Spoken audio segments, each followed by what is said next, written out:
let's say that you see a movie with someone who uses SE. Hey, you're back. Sorry. So Wayne, let's say you see a movie with someone who uses SE. Mm-hmm. What are you going to talk about afterwards? How is that different than talking with an ESFJ? Or are you just not going to talk? Or are you just going to go for a run or something? Yeah, that was cool. What's next? Well, I know I'm not going to talk, but let's see. I'm trying to remember, because I don't know. Let's say you saw a movie with Jeff. Yeah. I know this is hypothetical, but let's say you saw a movie with Jeff. Well, actually, I'm trying to think of, like, I knew an ESTP that I've done stuff with. His thing, like, when I get together with him, it's more, he'll make fun of stuff, you know, make fun of a certain character in the movie, or even if we're out, like, say at a country dance bar. Yes, I have done that stuff. You have a very different life than me. Okay. so yeah, I had an ESTP coworker who somehow manipulated me into going country line dancing, and I found that I actually enjoyed it. Manipulated. Okay. just like ESTPs do.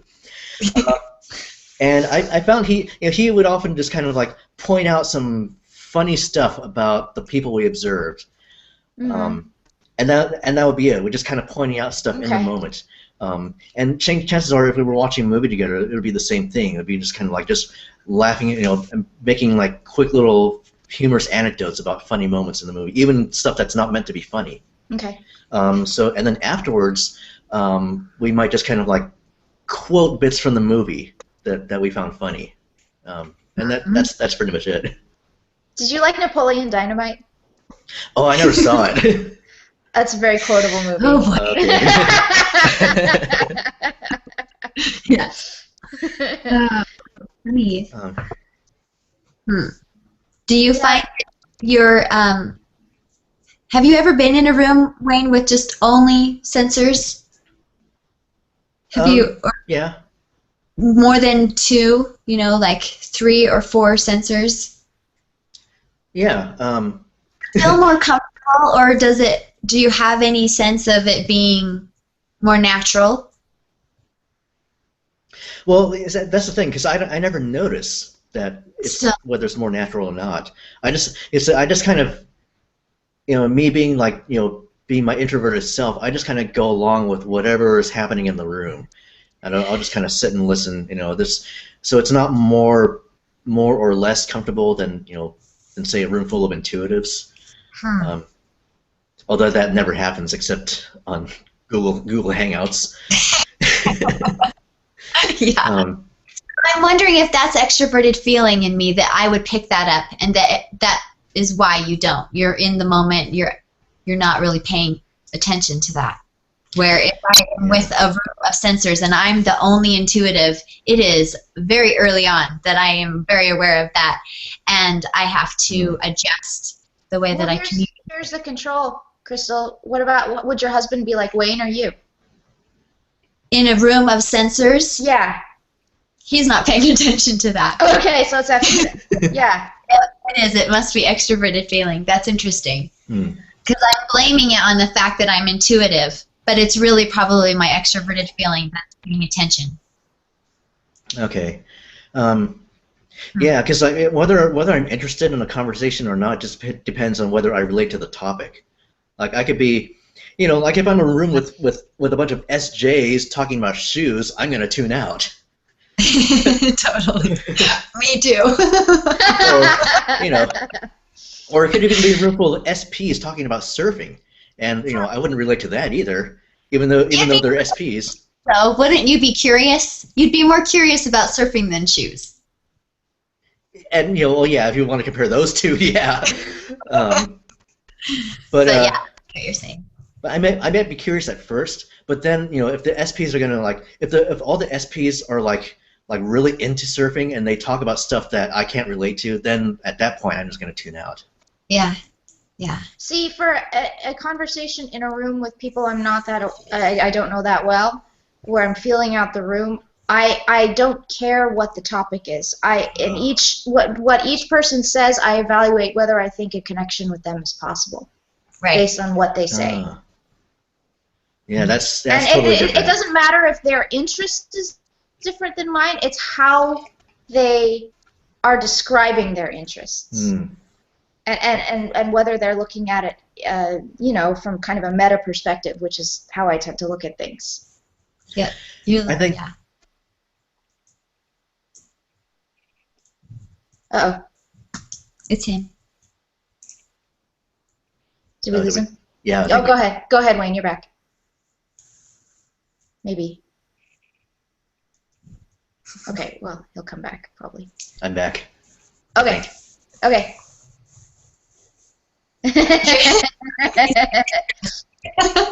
I'm here. I'm gone. I'm here. There you are. There you are. I think it's, I don't know if you can hear me, Wayne, but I think it's probably your connection because you're fading in and out. There's a little dial.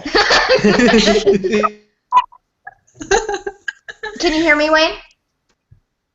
Okay, there's a little dial in the top. Wayne, can you hear me? Yeah. There's a little dial on top right. It looks like the same thing you have on as a wireless connection icon, and it says adjust bandwidth usage. You can change that to a little lower, and you won't fade out necessarily because it'll use just a little bit less. So if that ends up being a problem, you can just adjust that. Okay. But you're back right now, so. Okay. Okay. So, yeah, I was basically just saying I think that's why INFJs seem to get along with everyone. Or in the moment. Yeah. Right? Yeah, because we're trying to make that connection with that person that's right there in front of us. Yeah. But when we go home, I'm always reevaluating, and then it's more personal. Then it's, well, I didn't really relate to that, but that was interesting for them. Yeah.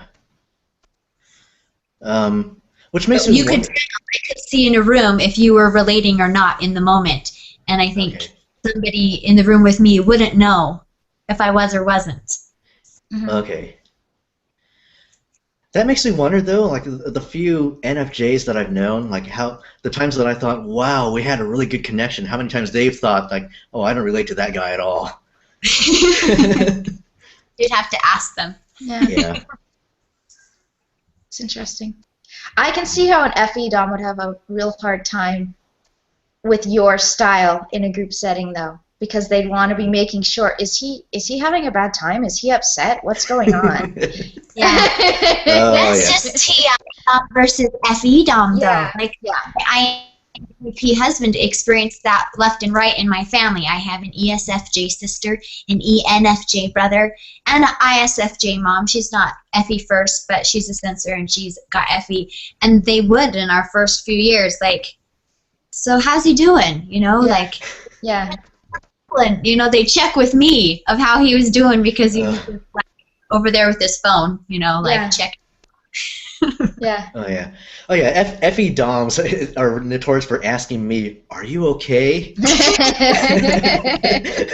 I get that all the time. It's just that they're not aware, and I haven't been aware before. Really delving into all this personality type stuff. You're just not aware that people are different than you.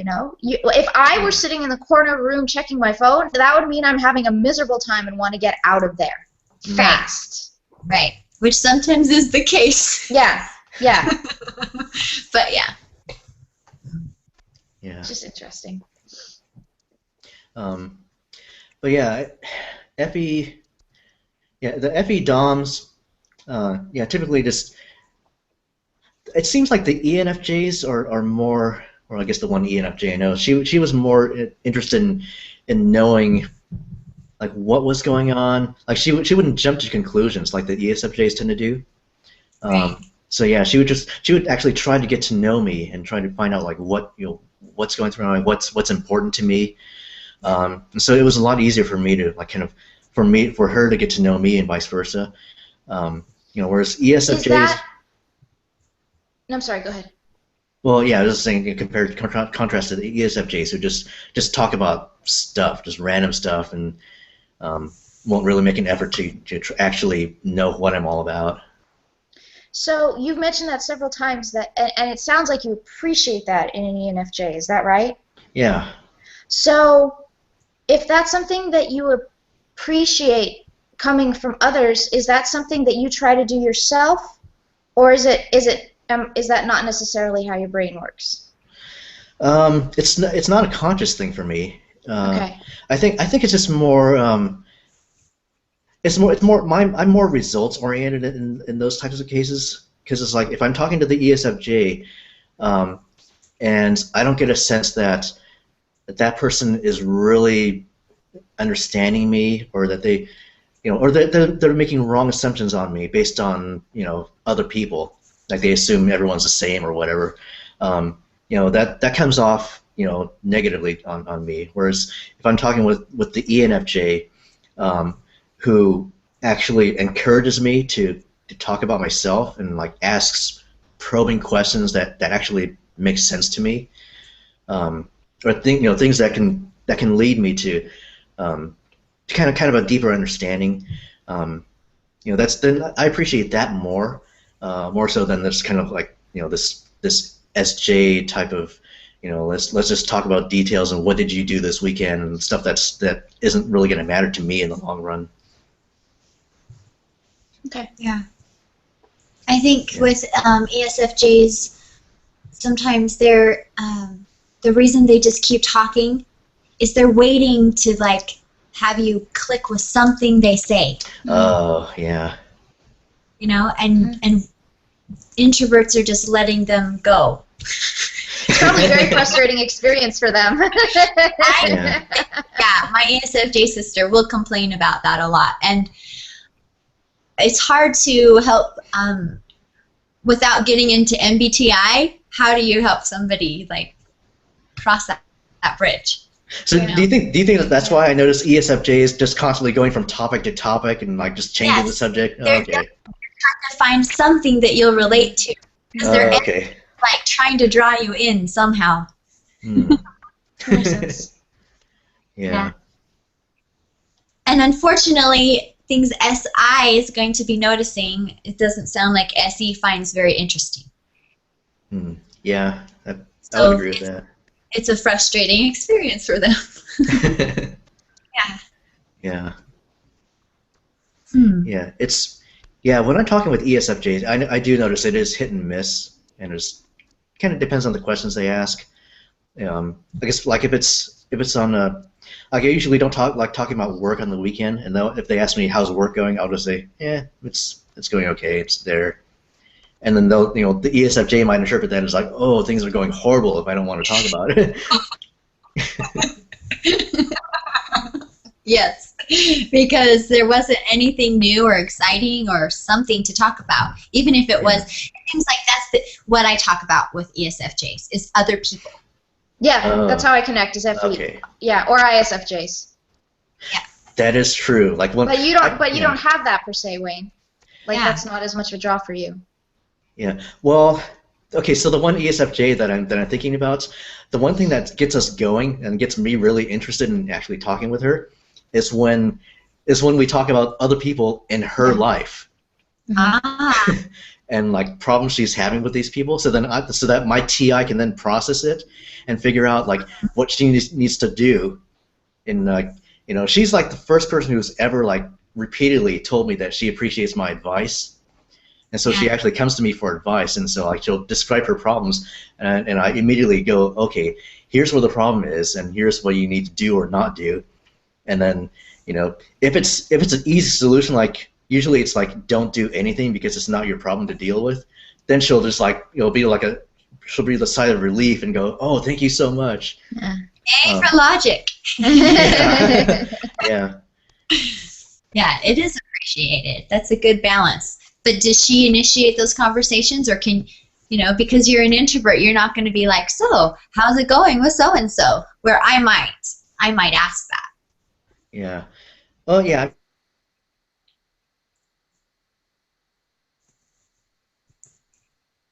You're frozen. Go ahead, Wayne. Okay. Yeah. She initiates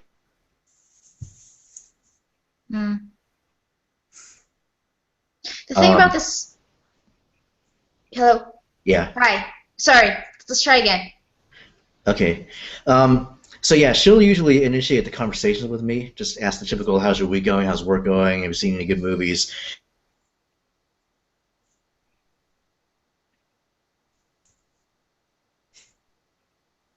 Ongoing problem that I happen to know about.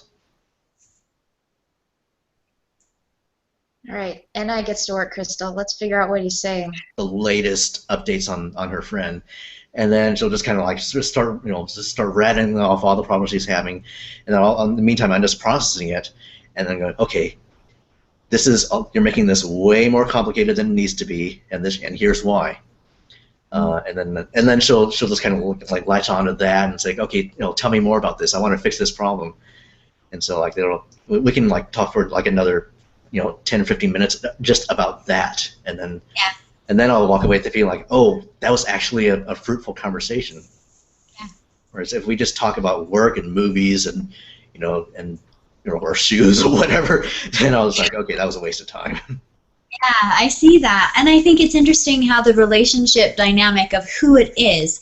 For example, an ESFJ mother with ISTP isn't going to have those kind of conversations because she's not prone in her hierarchy to go to the son for advice, where an ESFJ friend, that's acceptable and so comfortable, and so that will work out. Right, and she's in a unique position as an ESFJ, for an ESFJ to be coming to me for advice because she's single, no kids, and so like we're kind of at the same stage of life. Whereas like I'm thinking like I know another ESFJ friend that I've known like since college. Well, she's married, has 2 kids who are like in junior high school, and so from her point of view, she's further along in life than I am, and so she's the one giving me advice, like giving me dating advice, unwanted dating advice, and like all she really cares about as far as my life is like am I dating anyone, or how's that going? Am I going to get married anytime soon? Rude.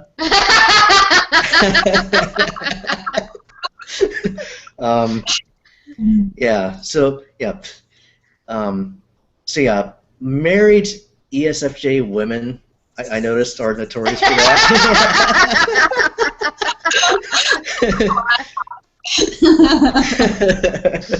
That's funny.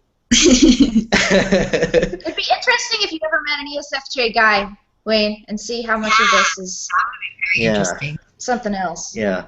I think one of the male pastors at my church is an ESFJ, but I'm not entirely sure. Pastors are the hardest to type unless you actually get to know them. Can't really. I can't type pastors if all I know is them from preaching from the pulpit. Yeah. But yeah, he's generally all I know about him is just he seems like a nice guy. Whenever I talk to him, he's like always trying to say he comes up to me and saying, "Hey, you're doing a good job." That's pretty much the extent of my interactions with him. So yeah, other than that, I don't really know any ESFJ guys that I know of. So I'm jumping to. Go ahead, you first. Oh, I was just gonna say in describing your interactions with your ESFJ friend, you said that sometimes you would have occasion to say things like, you're making this much more complicated than it actually is. That's one thing that I would never ever say about anything, I think, especially relational. Ever. I don't think I would receive that well either, for what it's worth. It's like, it's extremely complicated. People are complicated.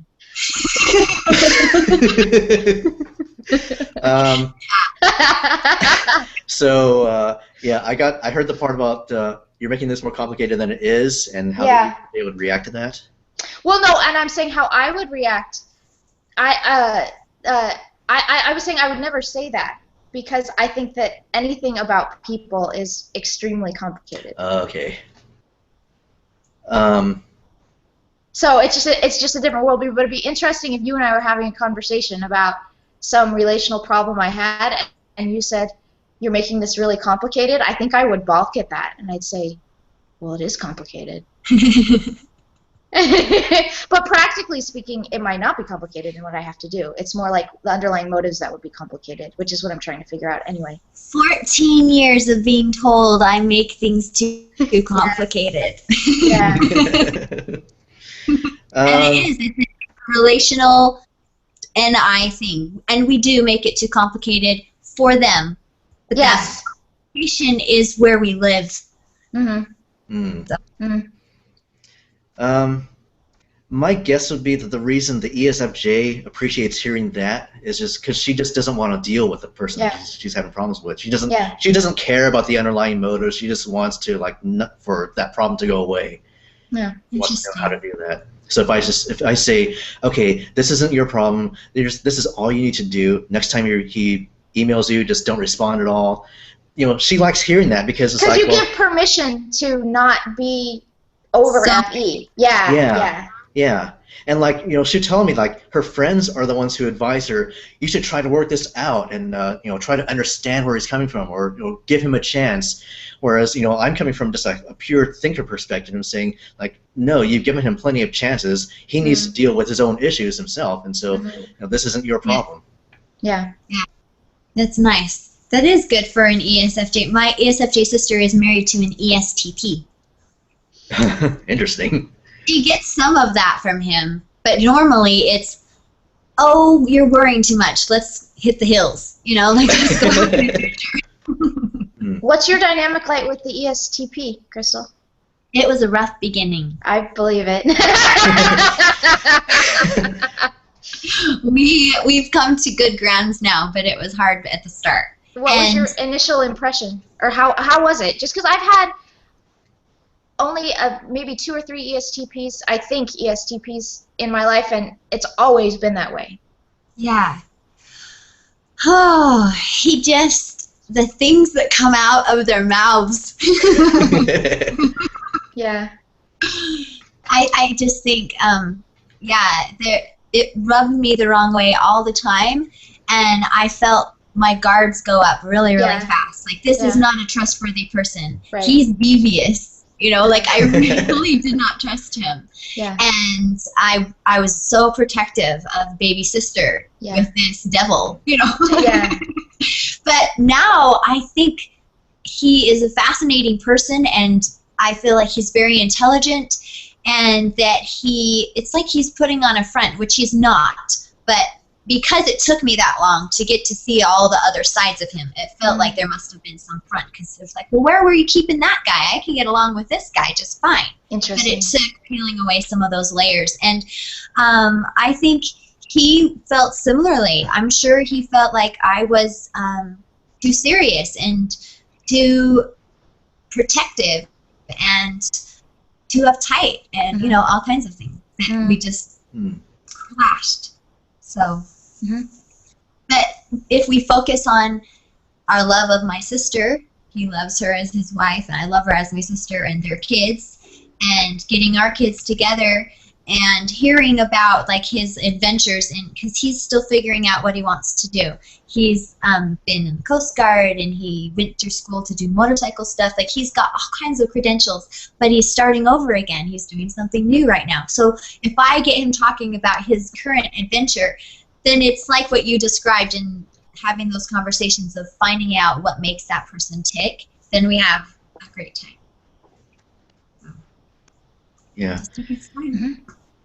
You know, I'm just kind of thinking about my ESTP former coworker, and like all I'm thinking is like, you know, the fun times we had, and just like, you know, how hilarious he was, and you know, how fun it was just to observe his little practical jokes, even if the joke was on me. Yeah, I could see that being a really fun and comfortable interaction for you. Yeah. And it's surprising that you know. Yeah. Go ahead. I was gonna say it's odd to me that we both have had experiences with ESTPs of initial abrasiveness, and in general that's just a harder thing to get going. But Wayne, you don't seem to have any problem with the ENFJ, and speak quite fondly of how you interact, and that's the same relation. I mean, it's the opposite. Yeah. Yeah. That does seem it does seem inconsistent. I see what you're talking about.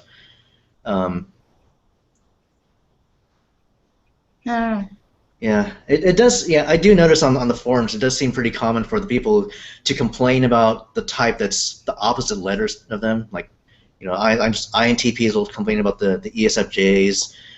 And I don't know. Do you think it's proximity related? For example, I love watching EJR&D's videos. I find him extremely entertaining, and often his TI is spot on. But I could not be in a close relationship with him. Unsafe. Unsafe. Yes. And I feel that that is the case with my brother-in-law, because it was too close, too fast. Now you're a member of my family, and I've got to deal with this. Where with ENFJ, she's just a friend. You know? Mm-hmm. If she was trying to get all up in your business, you might not appreciate it. You know, I mean, she is in a friendship way of, like, really trying to understand you, but there's no definition of what beyond a friendship. You know, I just wonder if it's because of proximity that's working. I don't know if there was some ENFJ that was all FE and was like, I've got a crush on you, I'm after you, I'm into your world suddenly. Or why do you arrange your house this way? Why do you arrange your life this way? My way's much better. Why don't you try this? Yeah, I mean that. Yeah, then ENFJ roommate might be bad. Yeah, I guess I just haven't. My experience with ENFJs hasn't strayed into those areas. You know, just you know, beyond the one date that I went on, and even then, it wasn't really. It technically wasn't a date in the sense that we already knew that it wasn't going to go anywhere. Like I asked her out, and then she said, "Let's just be friends." And then I said, "Well, let's just go on one date anyway." Just you know, I was trying to see if her mind would change, and you know, of course, it didn't. But it was so. I think that. What was that? I said I think that helps when both of your guards were down. Yeah. That doesn't happen very naturally. Yeah. I think that's what we were saying about talking with people on YouTube or Personality Cafe. We have something that makes it safe. We have this topic. Yeah. And so if you take out the relational dynamic of is this going to go anywhere, we can relax. Yeah. Yeah, that's probably it. And like so I wasn't trying, like neither of us were trying to like get deeper with each other. It just kind of naturally happened. And then at the end of the evening, that was it. And like we just went our separate ways. I was going to ask an unrelated question, but are we done with the ESFJ, ENFJ, ESTP? I don't want to. Yes, but I actually you have to go soon. I actually need to bow out, so I might do that at this break. But please keep going. Okay. Okay. I mean, it is a good. You can do good pause right here. So if you have to go, Amber. Okay, yeah, I'm gonna bow out. But thanks for inviting me, and it was fun to see your faces again. I really enjoyed it. Me too. Okay, bye guys.